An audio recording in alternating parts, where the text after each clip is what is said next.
이해하기 어려운 말씀인데, 우리가 믿는 하나님은 삼위일체 하나님이죠. 특별히 세 번 말씀이 삼위일체 하나님에 관한 흔적들을 남겨두고 있습니다. 그래서 아마도 오늘 말씀이 히브리서라든지 그리고 또 요한복음 말씀이 참 이해하기가 쉽잖아요. 저도 한 주간 책에서 말씀 읽고 시름시름 고민하고 이렇게 했던 말씀인데, 오늘 말씀을 통해서 삼위일체 하나님에 대한 깊은 뜻을 이해하고 우리 신앙이 조금 더 반석 위에 바로 서시기를 주님의 이름으로 축복합니다. 우리는 지금 창조절기에 창조주 하나님에 관해 살펴보고 있습니다. 또한 창조주 하나님은 동시에 창조주 예수님인 것을 우리는 세 번 말씀을 통해 깨달아 가고 있습니다. 특별히 지난주 말씀을 통해서 우리는 2000년 전 제자들이 눈으로 보고 손으로 만진 생명의 말씀이신 예수님께서 빛 가운데 사는 당신의 백성, 그리고 이 백성은 700여 기적을 통해서 이방인들까지 포함했다는 것을 알 수가 있죠. 이러한 당신의 백성을 친히 먹이시고 돌보시는 말씀을 살펴봤습니다. 그런데 오늘 세 번째 말씀은 조금 더 본격적으로 창조주 하나님과 예수님을 연결시키는 말씀이 나오게 됩니다. 복음서 말씀이 그렇습니다. 따라서 요한복음 말씀을 통해 우리가 믿는 삼위일체 하나님의 속성을 조금 더 깊이 이해할 수 있기를 바랍니다. 그리고 오늘 구약과 서신서의 말씀은 이러한 삼위일체 하나님께서 당신의 백성을 구원하시고자 모세를 불러 사명을 주시고, 출애굽기 말씀이 그렇죠. 그리고 참된 안식을 주시기 위해 기다리고 계신 하나님의 사랑을 보여주고 있는 말씀이 서신서 히브리서 말씀이라고 할 수 있습니다. 먼저 복음서 말씀을 보도록 하겠습니다. 방금 말씀드린 것처럼 요한복음과 히브리서 말씀은 개역 개정 말씀으로 여러분 성경 한 100번 읽어도 이해하기 쉽지 않습니다. 저도 100번 읽어도 오늘 본 말씀 이해하기 쉽지 않은데, 그러면 다른 번역을 봐야 돼요. 공동번역이라든지 현대인의 성경이라든지 이렇게 번역된, 우리말로 번역된 다른 성경을 이렇게 보면은 조금 더 깊이 있게 이해할 수가 있습니다. 그래서 오늘은 공동번역 말씀으로 제가 보도록 하겠습니다. 요한복음 3장 31절 말씀부터 봅니다. 위에서 오신 분은 모든 사람 위에 계신다. 세상에서 나온 사람은 세상에 속하여 세상 일을 말하고, 하늘에서 오신 분은 모든 사람 위에 계시며 친히 보고 들은 것을 증언하신다. 그러나 아무도 그분의 증언을 받아들이지 않는다. 그분의 증언을 받아들이는 사람은 하나님께서 참되시다는 것을 확증하는 사람이다. 공동번역이 너무나 번역이 잘 되어 있습니다. 우리가 한 번을 읽어도 그 뜻이구나 느낌이 확 옵니다. 자, 그러면 오늘 이 공동번역의 말씀은 무슨 뜻입니까? 개역개정은 요한복음 3장 31절을 이렇게 이야기합니다. 위로부터 오시는 이는 만물 위에 계시고, 이 번역도 잘된 번역이죠. 바로 예수님을 말씀하고 있는 것입니다. 그러나 모든 사람 위에 계시고 위에서 오신 분, 그 예수님을 아무도 받아들이지 않는다는 말씀이 바로 오늘 요한복음 3장 말씀이죠. 놀랍습니다. 그리고 안타깝습니다. 그러나 반대로 예수님의 말씀을 받아들이는 사람은 참되신 하나님을 깨닫는다고 그렇게 이야기하고 있습니다. 제가 이제 설교를 이렇게 해도 말씀을 잘 받아들이는 사람이 있고, 또 설교를 해도 이해를 못하고 그냥 흘러버리는 사람들이 있습니다. 예수님이 이 땅에 오셨지만 그 예수님을 받아들이는 사람이 있는 반면에 그 예수님을 받아들이지 않는 사람이 많은데, 대부분의 사람들은 예수님을 받아들이지 않는다고 지금 요한 사도가 이야기를 하고 있는 것이죠. 그래서 하나님의 예수님의 말씀을 받아들이는 사람은 어때요? 참되신 하나님을 깨닫는다. 예수님을 통해서 하나님을 깨닫는다. 여기서 이제 우리가 예수님과 하나님이 동일하신 분이라는 것을 알 수가 있죠. 이것은 예수님을 통해서 하나님을 알 수 있는다는 뜻이고, 더 나아가서 이제 사도야는 조금 더 깊은 말씀의 세계로 우리를 초청합니다. 3장 34절의 말씀이 그렇습니다. 자, 우리 화면을 보시고 공동번역으로 보겠습니다. 하나님께서 보내신 분이 하시는 말씀은 곧 하나님의 말씀이다. 그리고 요한 사도는 태초에 말씀이 계십니다. 그렇게 말씀하시죠. 그게 아주 정교한 교리입니다. 철학적으로 신학적으로 아주 정교한 교리입니다. 그래서 참 이것을 이해하면 삼위일체의 신비에 빠져가지고 정말 깊은 신앙의 영역에 들어가게 되는데, 그럼 다시 한번 보겠습니다. 하나님께서 보내신 분이 하시는 말씀은 곧 하나님의 말씀이다. 하나님께서는 그분에게 성령을 아낌없이 주시기 때문이다. 여기 성령이 들어갑니다. 그래서 성부, 성자, 성령 삼위일체 하나님이죠. 아버지께서는 아들을 사랑하셔서 모든 것을 그의 손에 맡기셨다. 그러므로 아들을 믿는 사람은 영원한 생명을 얻을 것이며 아들을 믿지 않는 사람은 생명을 얻기는커녕 오히려 하나님의 영원한 분노를 사게 될 것이다. 그렇게 이야기합니다. 그래서 요한복음이 이 복음서 가운데서는 가장 어렵습니다. 굉장히 철학적이고 영지주의적인 어떤 그런 언어들이 많기 때문에 그렇고, 바울 서신서 가운데는 교리서신 로마서와 갈라디아서가 가장 이해하기 힘들어요. 그리고 히브리서 말씀도 기본적인 이해가 되어 있지 않으면 참 읽어내기가 쉽지 않습니다. 아무튼 여기서 하나님께서 보내신 분은 곧 말씀이신 예수님을 뜻하는 것이죠. 하나님께로부터 모든 것을 위임받으신 분입니다. 또한 하나님께서 예수님께 성령을 주셨다고 말하고 있죠. 그래서 말씀에 성령을 아낌없이 주시기 때문이다. 그래서 성부, 성자, 성령 삼위가 일체가 되는 것이죠. 여기서 삼위, 이것은 위격이라고 이야기를 하는데 쉽게 말하면 자리라든지 품격이라든지, 조금 더 쉽게 말하면 인격을 말합니다. 세 가지의 인격, 세 가지의 자리, 성부의 자리, 성자의 자리, 성령의 자리, 세 가지의 자리로, 세 가지의 품위로, 세 가지의 인격으로 나누어져 있지만 그것이 한 분 일체가 되었다. 그런 말씀이죠. 이것이 바로 삼위일체 하나님의 의미입니다.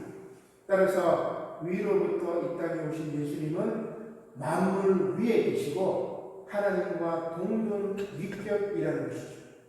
그를 믿는 사람은 생명을 얻을 것이고 믿지 않는 사람은 생명을 얻기는커녕 오히려 하나님의 영원한 분노를 받을 것이라고 말씀하고 있는 것입니다. 우리 화면을 한번 넘겨보면 삼위일체 하나님에 대해서 가장 잘 그려진 그림입니다. 여기서 성부와 성자와 성령 이 삼위가 갈라져 있죠. 그러나 동일하지, 성자와 성부는 동일하지 않아요. 그래서 동일기호표에 X가 되어 있습니다. 성부와 성령도 하나가 아닙니다. 그래서 동일기호표에 X가 되어 있죠. 그러나 하나님으로는 성부와 성자는 동일하고 성자와 성령이 동일하고 또한 성부와 성령도 동일한 하나님. 참 이 삼위일체 이 교리를 깨닫는 것은 참 쉽지는 않아요. 동일한데 또 다르지만 한 분이신 하나님. 그래서 이슬람교는 유일신을 믿기 때문에 우리를 삼신교라고 해요. 기독교는 삼신교다. 성부, 성자, 성령. 한 사람의 머리가 세 개인. 근데 우리는 삼신론이 아니에요. 그죠? 다르다. 그러나 같다. 그래서 이 삼위일체 교리를 이해하기가 정말 쉽지 않아요. 특별히 이 세번 말씀을 쭉 보면 이 조직신학을 했던 분들, 예를 들어 저 같은 경우는 이게 조직신학적으로 삼위일체 교리를 얘기하는 거구나 이해가 되는데, 성서신학을 전공하신 분들은 구약신학이든 혹은 신학신학이든 성서신학을 전공하신 분들은 이게 연결이 잘 안 돼요. 그래서 제가 이 삼위일체 교리를 조금 더 이제 부연 설명을 하려고 합니다. 삼위일체 교리에 관해서 북아프리카의 항구 도시인 알렉산드리아 초대교회에서 가장 중요한 도시들이 몇 가지가 있는데, 예루살렘, 그리고 바울과 바나바를 파송했던 안디옥 교회, 그 다음 또 하나가 뭐냐면 바로 이 알렉산드리아입니다. 이 북아프리카에 있는 이 알렉산드리아에 아리우스라는 부제가 있었습니다. 사제밑의 부제입니다. 아주 똑똑하고 웅변을 잘했던 사람이고 금욕적인 삶을 살았고 사람들에게도 존경을 받았던 인물입니다. 그러나 이 아리우스는 삼위일체의 교리를 믿지 않았습니다. 이 아리우스의 출생 연대가 기원은 250년대예요. 그러니까 초대교회 교부 가운데 한 사람이겠죠. 아리우스는 이렇게 주장합니다. 화면을 한번 넘기면, 자, 아리우스가 이야기합니다. 여러분 잘 들어보시면 아리우스 얘기가 논리적이고 합리적입니다. 하나님은 아버지가 아니었던 시기가 있었다. 하나님의 말씀은 영원 전부터 있었던 것이 아니라 무에서 만들어진 것이다. 여러분 이해가 돼요? 하나님은 아버지가 아니었던 시기가 있었다. 즉 독생자 예수 그리스도를 낳지 않을 때가 있었다는 말이에요. 그러나 독생자 예수 그리스도를 놓은 순간 아들이 있기 때문에 아버지가 되죠. 그러나 아버지가 아니었던 시기가 있었다고 이렇게 얘기를 해요. 그리고 하나님의 말씀은 누구를 말해요? 로고스인 예수님을 말하죠. 하나님의 말씀 로고스 즉 예수님은 영원 전부터 있었던 것이 아니다. 어디에서 만들어졌다? 무에서 만들어졌다. 이렇게 굉장히 합리적이죠. 우리가 예수님을 하나님의 아들이라고 얘기를 하니까 아들이 태어나면 그 순간 나는 아버지가 되는 거고, 아들이 태어나지 않았기 때문에 무에서 아들을 만든 것이죠. 자, 스스로 있는 자이시며 영원히 존재하신 하나님은 존재하지 않았던 아들을 무에서 만드셨다. 따라서 그가 존재하지 않았던 시기가 있었으며, 그러면 아들은 뭐가 돼요? 피조물이다. 그래서 많은 지식인들이 이 삼위일체 교리는 알쏭달쏭하니까 이 아리우스 말이 맞아요. 그죠? 아리우스 말이 맞아요. 이렇게 아리우스는 예수님을 뭐로 해요? 피조물로 보는 것입니다. 그것도 첫 번째 피조물. 창조 때 아들을 무에서부터 만드셨고, 그 다음 아들과 함께 세계 모든 만물 세상을 창조하셨다. 그 이야기입니다. 따라서 예수님은 가장 훌륭하신 분이지만 하나님은 아니다. 이런 주장을 하게 됩니다. 예수는 인간이지 하나님이 아니다. 이런 주장을 하죠. 근데 놀랍게도 여러분 이 글을 읽으면 공감이 되죠. 논리적으로 맞아요. 그렇죠?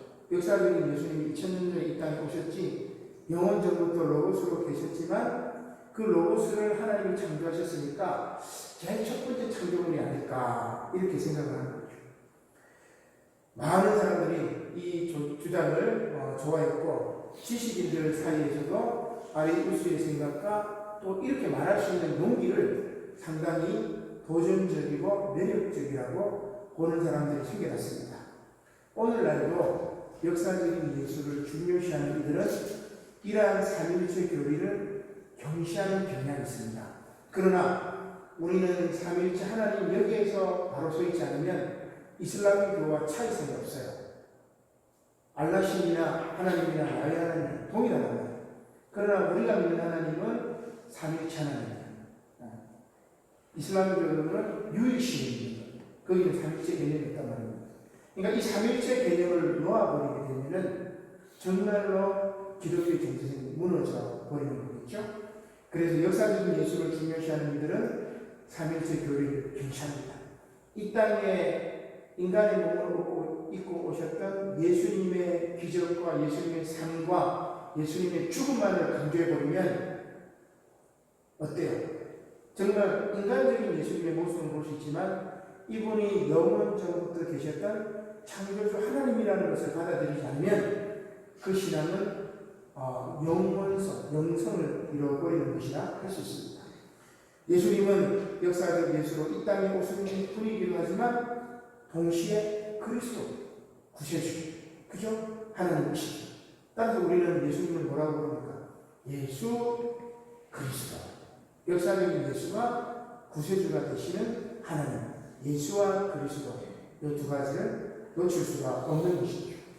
아무튼 이렇게 아리우스를 추종하는 이들이 생겨나자 로마 제국의 교회 안에서 예수 그리스도에 관한 두 가지 견해가 존재하게 됐습니다. 하나는 예수님은 인간이다. 한 부류는 예수님은 하나님이다. 그렇게. 혹은 예수님은 피조물이다. 아니다. 예수님은 창조주시다. 교회 안에 두 견해가 존재하니까 여러분 어때요? 이제 갈라져 가지고 싸움이 나게 생긴 겁니다. 교회 안에 싸움 나면 여러분 장난이 아닙니다. 아주 엄청난 싸움. 그래서 당시에 황제였던 콘스탄티누스 대제가 교회가 나눠지면 로마 제국이 분열될 것으로 생각하고 주후 325년경에 지금의 터키 니케아에 있는 자신의 별궁에 교회 지도자들을 불러 모아서 교회 회의를 열게 됩니다. 지금으로 말하는 이제 제1차 총회라고 볼 수가 있겠죠. 모든 교회 지도자들이 모여서 이 안건에 대해서 상의를 하게 되는 겁니다. 이 논쟁을 해결하기로 했습니다. 그 결과 니케와 공의회는 아리우스의 교리가 틀렸음을 확정을 하게 되죠. 그리고 만든 것이 뭐냐면 니케아 신경입니다. 우리가 오늘 우리가 조금 전에도 고백했죠. 우리 신앙을 고백하죠.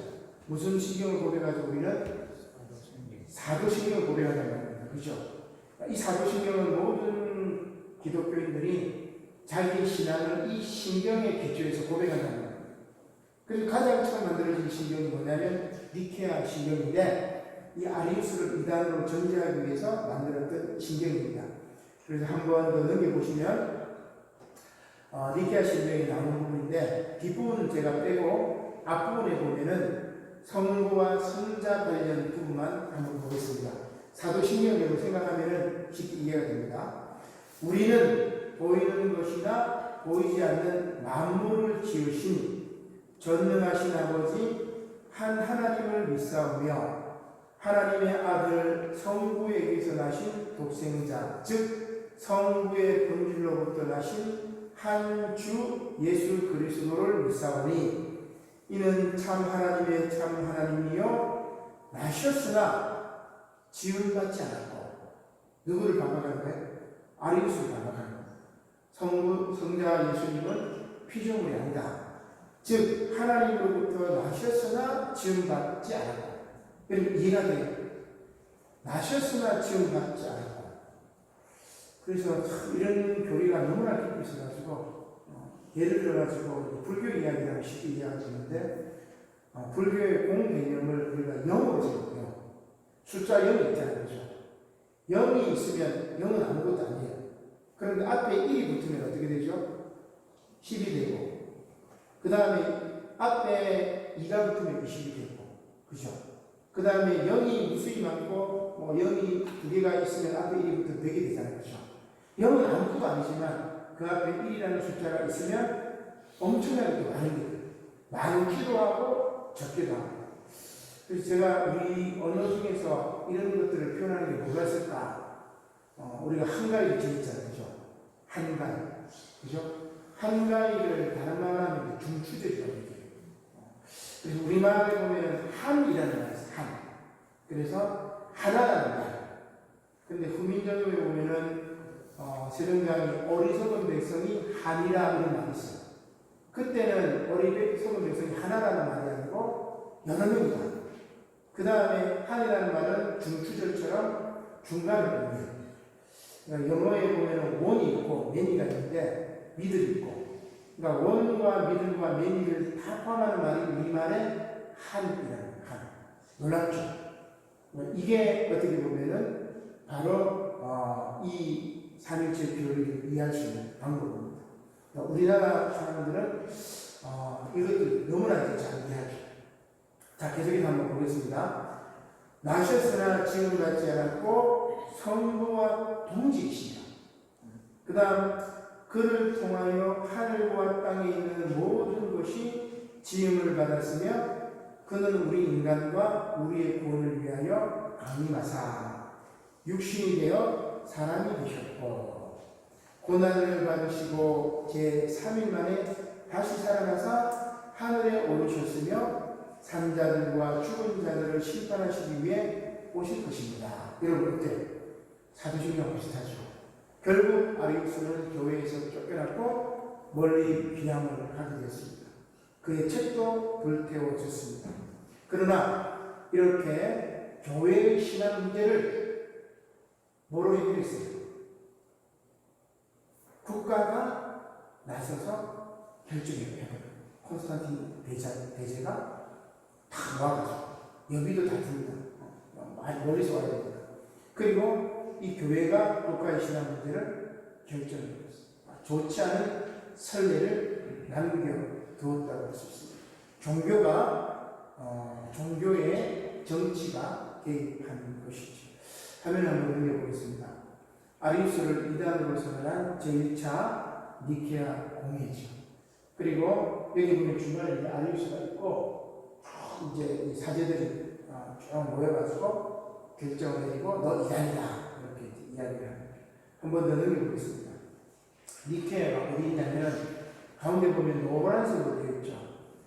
지금 여러분 지도가 보이십니까? 제일 왼쪽에 보면은 여성들 하이힐처럼 생긴 게 이탈리아 반도고 그 옆에는 위에는 발칸 반도, 밑에는 펠로폰네소스 반도고 거기 보면 아테네라든지 그리스가 있고 고린도도 있고 그 다음에 오른쪽으로 보면은 이렇게 튀어나와 있잖아요. 그죠? 그 부분이 색깔이 이렇게 되어 있는 부분이 지금 터키. 그래서 터키에서 그리스 마케도니아로 넘어가는 그 에게 쪽에 노란색으로 되어 있는데 거기가 니케아.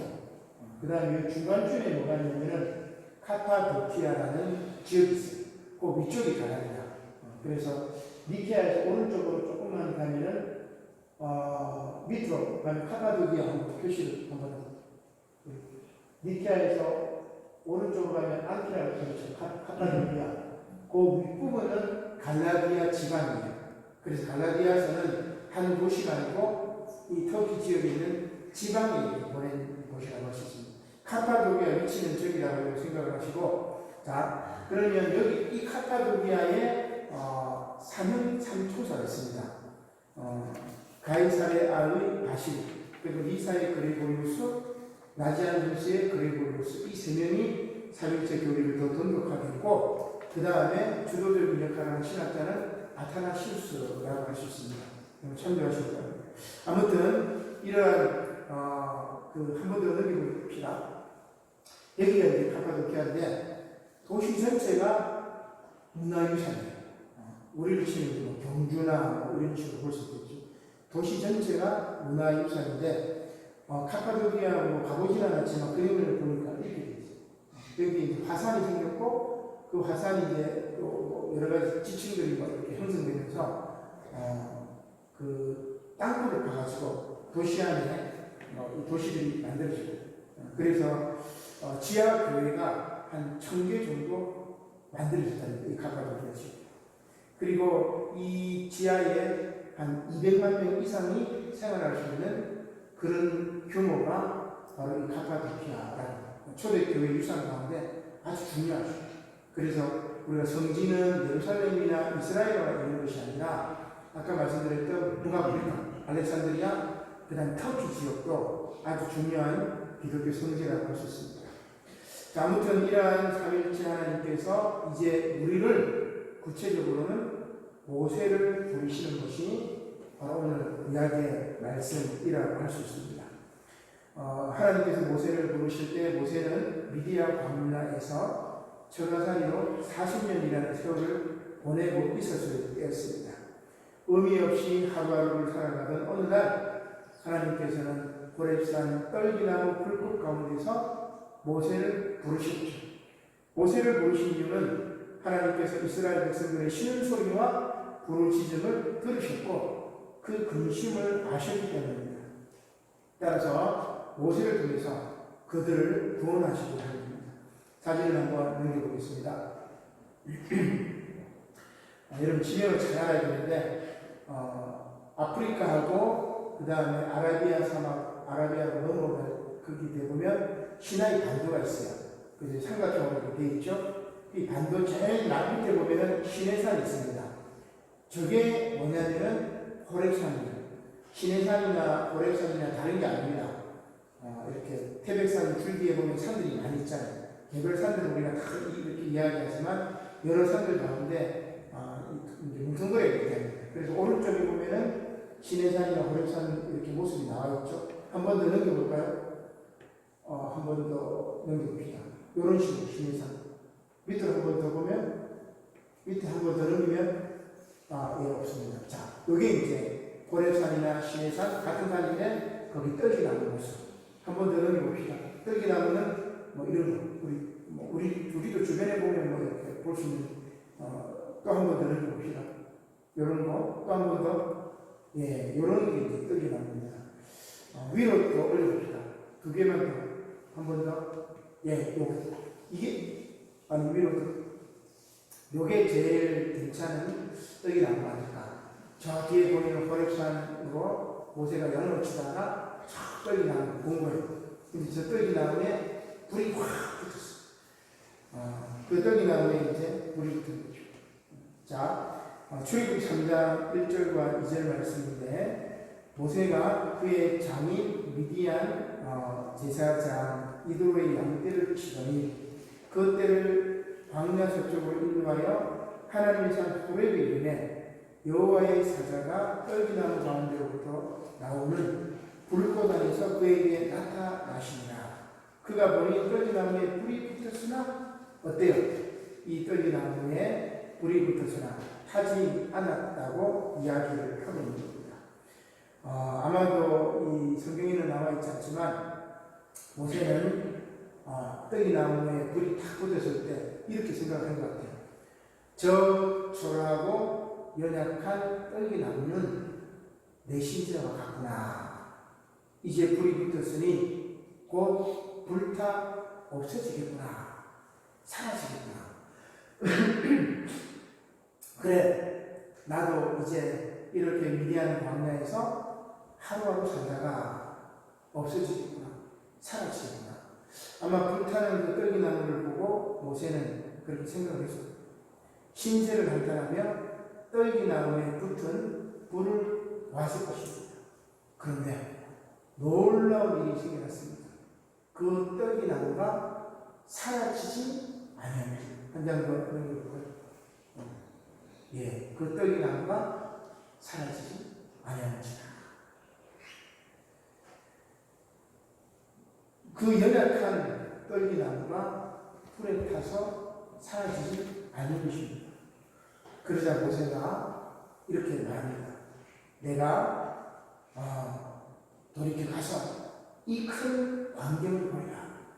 떨기나무가 어찌하여 타지 않는고 하니 그때 여호와께서 그가 보려고 돌이켜 오는 것을 보시니라. 하나님 떨기나무 가운데서 모세를 부릅니다. 모세야 모세야.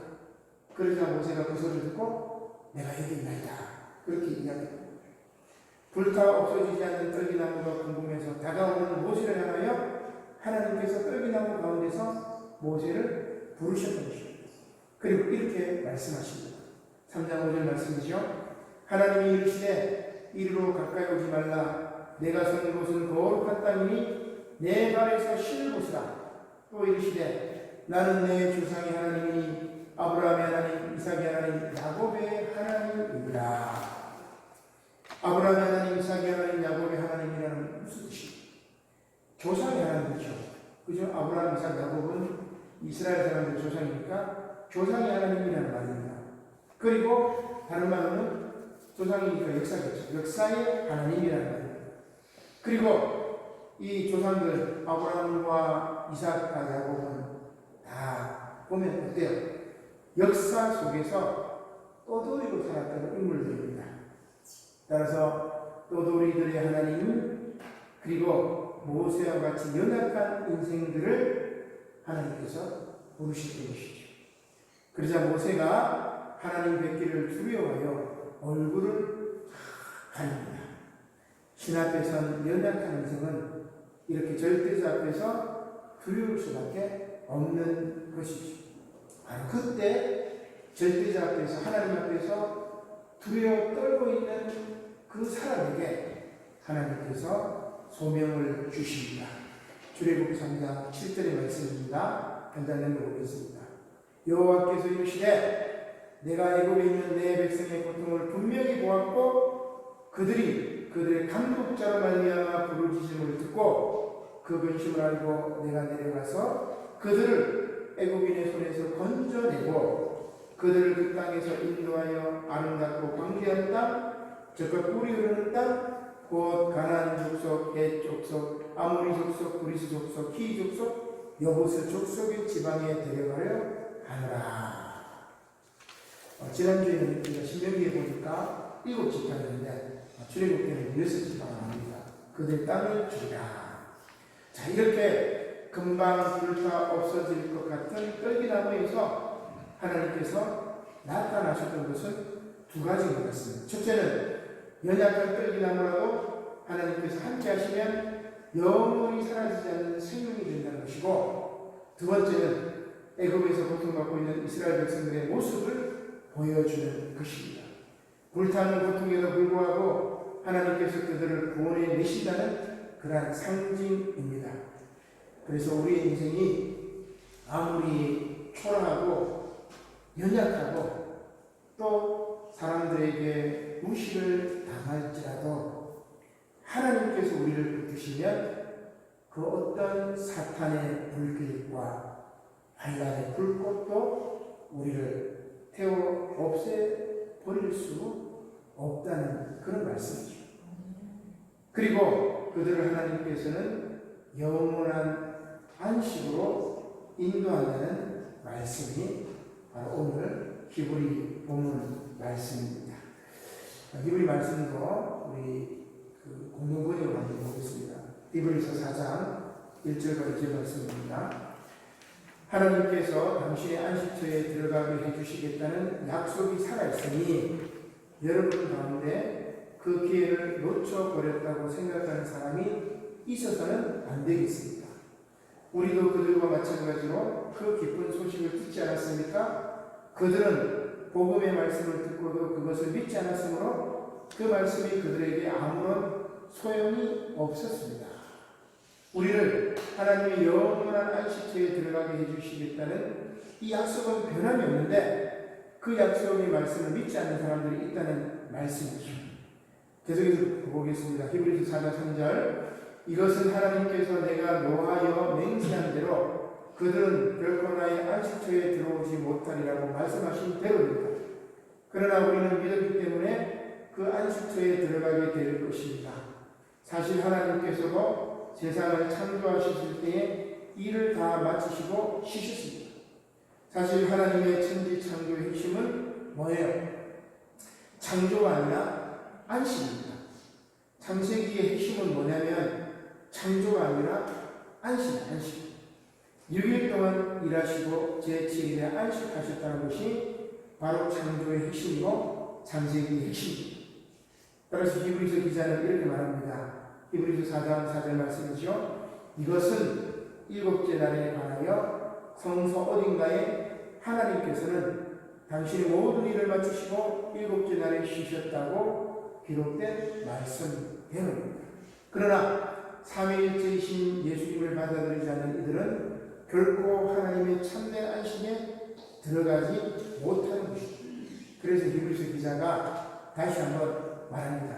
4장 5절 말씀이죠. 다시 한번 말하지만 그들은 결코 나의 안식처에 들어오지 못하리라고 하셨는데 과연 그들은 먼저 그 기쁜 소식을 전해 듣고도 순종하지 않은 탓으로 그 안식을 누리지 못하였습니다.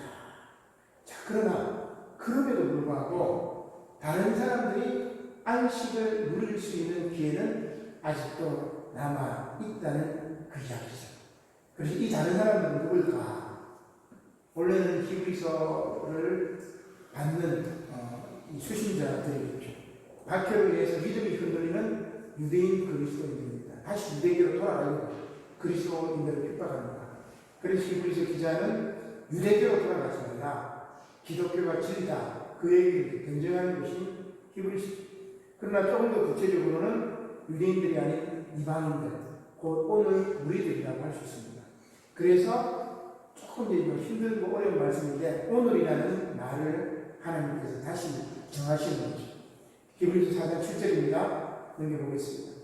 그래서 하나님께서 오늘이라는 날을 다시 정하시고, 7절입니다. 그래서 하나님께서는 오늘이라는 날을 다시 정하시고, 오랜 세월이 지난 뒤에 앞서 인용한 대로 다윗을 시켜 너희가 오늘 하나님의 음성을 듣거든 완악한 마음을 품지 마라. 그리고 여호수아에게 그들을 안식을 주었다면 그 뒤에 하나님께서 또 다른 날이 있으리라고 말씀하시라. 이 얘기입니다. 그래서 오늘과 또 다른 날은 구체적으로 뭘 말하냐면 바로 이방인들이 우리들에게 하나님이 안식을 주실 기회가 있다는 말씀이죠. 그리고 그 참된 안식을 위해서 하나님의 말씀을 통해서 우리들을 참평하고 인도한다는 말입니다. 그래서 히브리서는 결론을 내리죠. 히브리서 4장 12절입니다. 여기 보니까 하나님의 말씀은 살아있고 활력이 있어 좌우의 날선 어떤 검보다도 예리하다고 이야기를 하고 있는 거죠. 그리고 더 나아가서 뭐라고 이야기하느냐.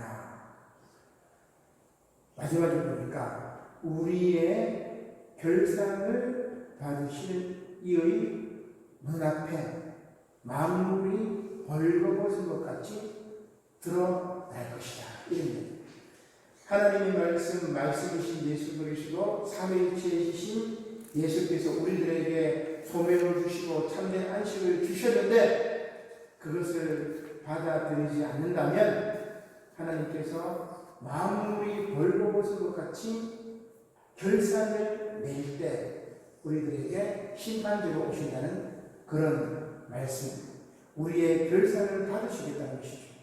그리고 그 결산의 때에 우리는 물론이고 모든 피조물이 벌거벗은 것 같이 창조주 하나님 앞에 드러날 것이라고 이야기합니다. 우리를 부르시고 안식을 주시는 하나님께서 우리의 마음과 생각과 뜻을 판단할 때가 가까이 왔다는 말씀입니다. 사랑하는 성도 여러분, 여러분들은 지금 이 결산의 때에 하나님 앞에 나아갈 준비가 되어 있습니다. 이 말씀의 뜻을 묵상하시는 저와 여러분들이 되시기를 주님의 이름으로 간절히 축원합니다. 아멘. 기도드리겠습니다. 고마우신 하나님 감사를 드립니다.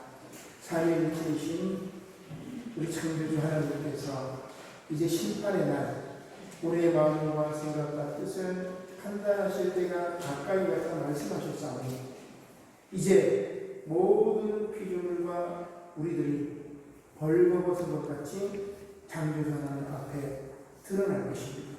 주님, 우리는 얼마나 준비되어 있는지요. 잠자는 그 열처녀와 같이 이 마지막 때에 영적으로 깨어있지 못해 하나님 심판을 받지 않도록 주님, 우리의 영혼이 깨어있게 하시고 우리 삶이 깨어있게 하시고 매 순간순간 주님을 바라보며 살아갈 수 있도록 저희들에게 힘과 용기와 지혜를 허락하여 주시옵소서. 감사를 드리며 예수님 이름으로 기도드립니다.